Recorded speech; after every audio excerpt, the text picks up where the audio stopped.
The courtroom was silent, the kind of silence that carries the weight of 1,000 unseen eyes. All you could hear was the soft ticking of the clock above the judge's bench and the faint rustle of papers. Then, the doors opened, and an old man walked in, slow but proud. His back was slightly bent, his uniform neatly pressed, and on his chest shone a single, worn medal, the Medal of Valor. People turned their heads, some in admiration, others in confusion. The man's name was Colonel James Porter, a decorated war hero who had served his country for nearly 4 decades. He wasn't here for honor or recognition, he was here to testify in a case that could change the life of a young soldier standing trial for something he didn't do. As James approached the stand, the bailiff gestured for him to swear in. The air felt thick with tension. Everyone knew who he was, except perhaps the man who sat on the bench that day, Judge Raymond Holt, known for his arrogance and obsession with control. "Colonel Porter," the judge said, his tone clipped. "Before you take the stand, remove that medal. This is a courtroom, not a parade."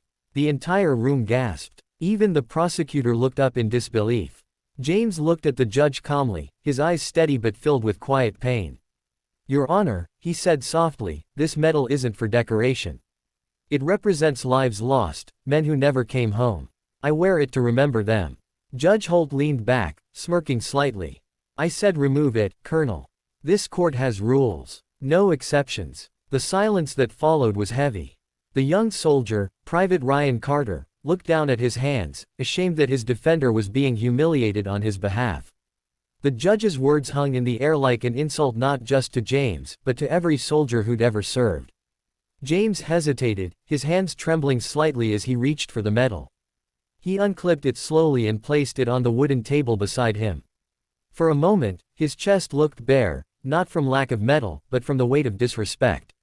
He took a deep breath and began to testify. He spoke of honor, of duty, of the day he saw Ryan save 3 fellow soldiers while wounded himself. Of how the system had turned on him when he refused to follow an illegal order from his commanding officer. James's voice didn't rise or falter, it carried the raw truth of experience, of blood and sacrifice.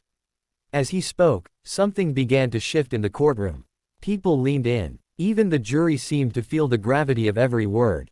The judge, however, seemed unmoved, flipping through his notes as if he couldn't care less.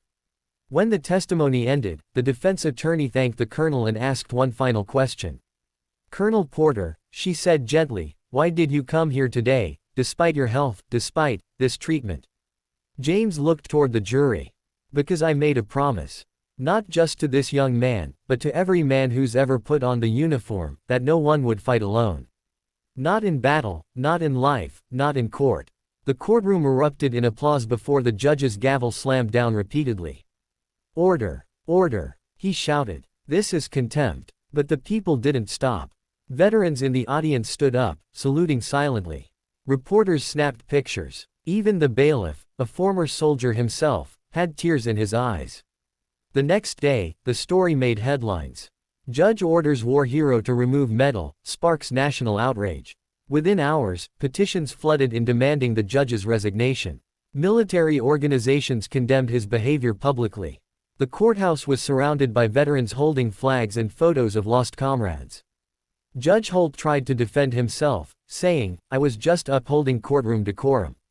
But the public didn't buy it. To them, it wasn't about rules, it was about respect. Days later, he was placed under review. And when reporters pressed him about the incident, he refused to comment. The pressure mounted until the inevitable happened. Judge Holt resigned quietly, his reputation forever tarnished. Meanwhile, the young soldier, Ryan Carter, was cleared of all charges. The evidence, and the colonel's testimony, had proved his innocence.